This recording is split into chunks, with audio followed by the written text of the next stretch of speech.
2025년 5월 6일 화요일입니다. 오늘 이사야서 강해 23번째 꼭지는 이사야서 23장입니다. 23장은 두로와 시돈에 대한 하나님의 경고의 말씀입니다. 내용은요, 은혜를 받고도 은혜가 은혜되도록 바르게 처신하지 못하면 결국 멸망한다. 그런 내용의 말씀입니다.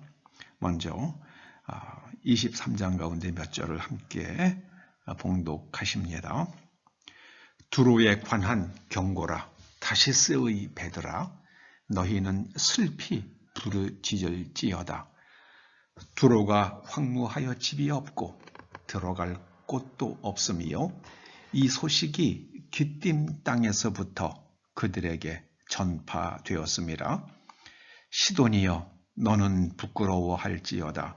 대저 바다 곧 바다의 요새가 말하기를 나는 산고를 겪지 못하였으며 출산하지 못하였으며 청년들을 양육하지도 못하였으며 처녀들을 생육하지도 못하였다 하였음이라. 너희는 다시스로 건너갈지어다. 해변 주민아, 너희는 슬피 부르짖을지어다.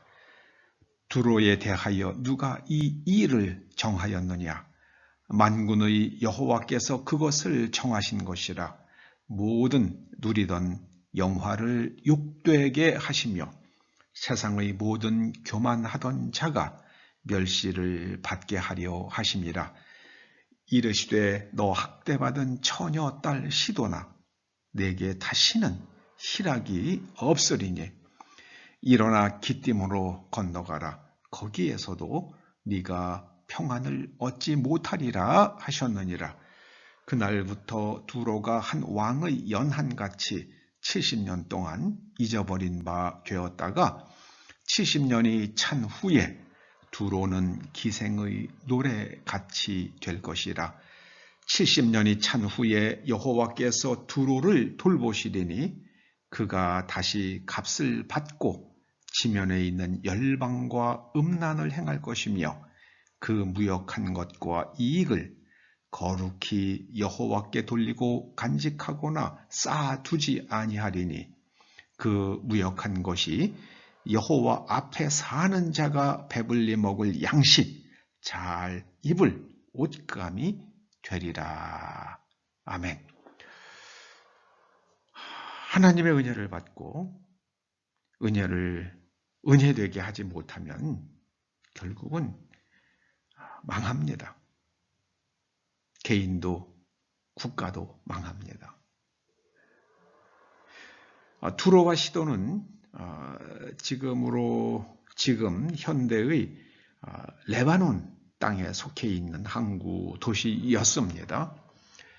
다마스커스에서 정서쪽 해변 도시가 바로 시돈입니다.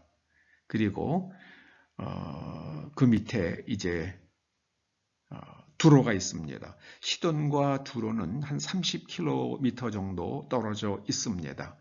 두로는 갈릴리 호수에서 아주 북서쪽으로 45도 방향으로 쫙 선을 그어서 만나는 해변이 바로 거기에 두로, 지금이 티로가 있겠습니다. 두로와 시돈은 예전에는 해상무역을 통해서 굉장히 번성한 도시국가들이었습니다. 그런데 두로가 황무해집니다. 두로가 황무하여 집이 없고 사람들이 들어가 살 곳도 없습니다. 그래서 왜 그랬는지는 모르겠어요. 아무튼 굉장히 두로가 피폐해집니다. 그런데 그 이야기를 듣고 다시스 사람들이, 다시스의 배들, 곧 다시스는 지금의 스페인이죠.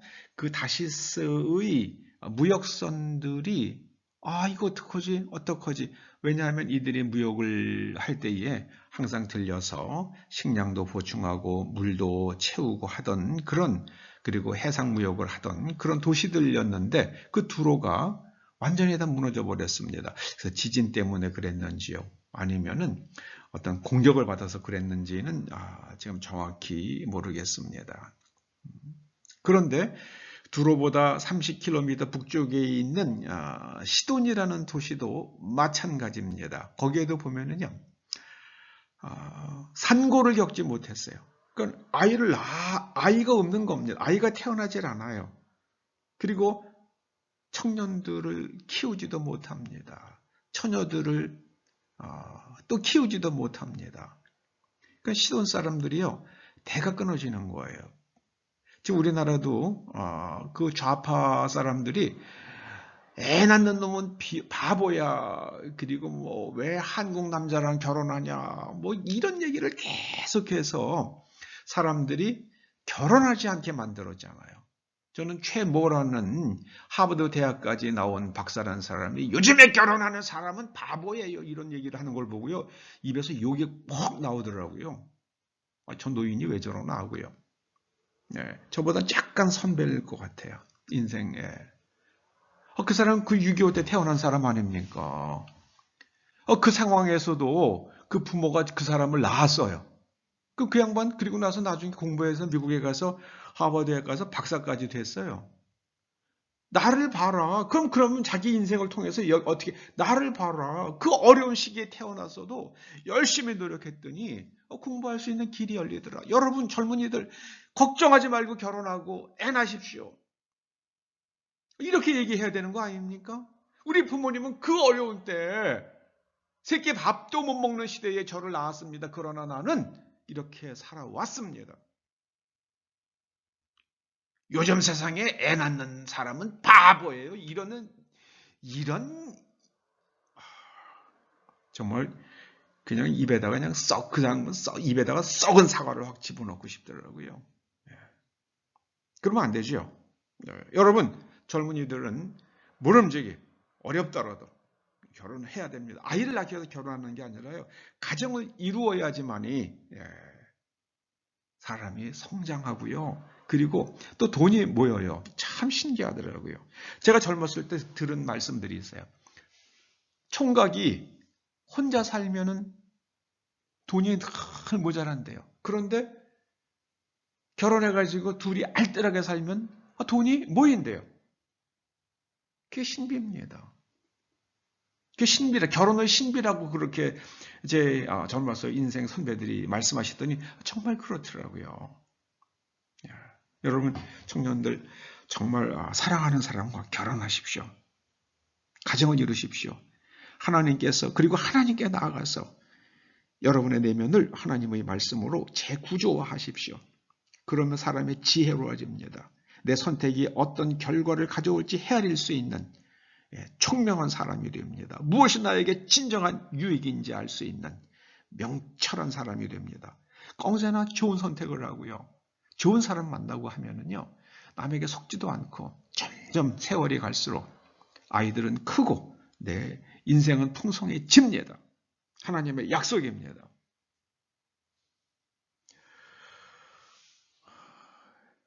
살기 힘드니까는요, 두로 사람들이 다시스로 건너갑니다.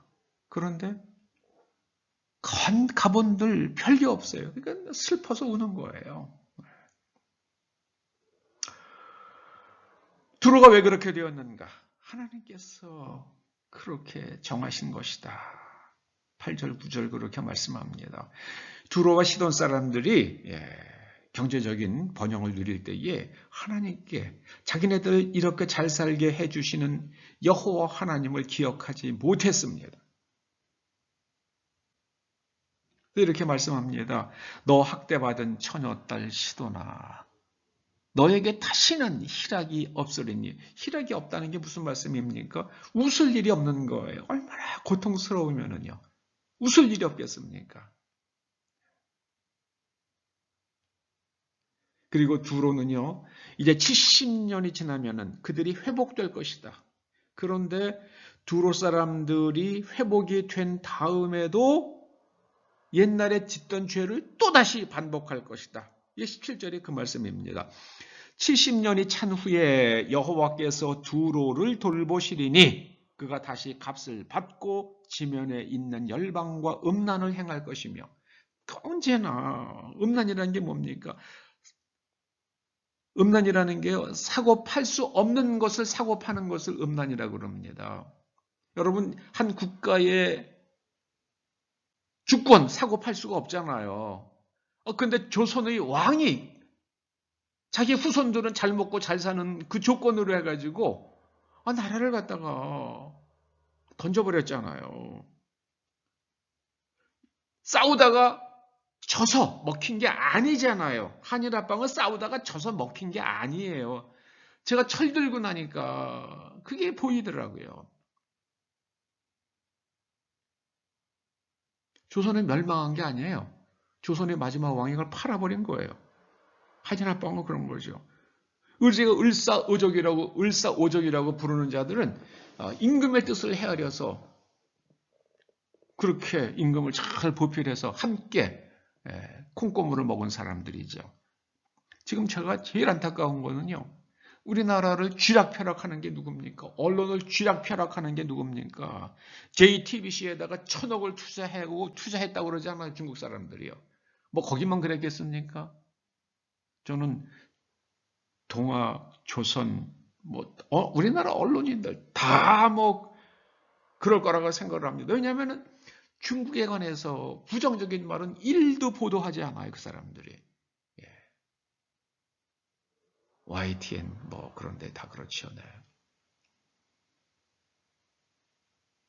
민족 정신을 지켜야 하는데요. 왜 언론인들이 그러나 모르겠어요. 참. 그럼 그 결과는 뭡니까? 결과는요.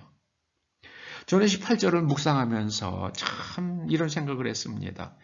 그 두로와 시돈 사람들이 무역한 것과 이익을 거룩히 여호와께 돌리고 간직하거나 쌓아두지 아니하리니.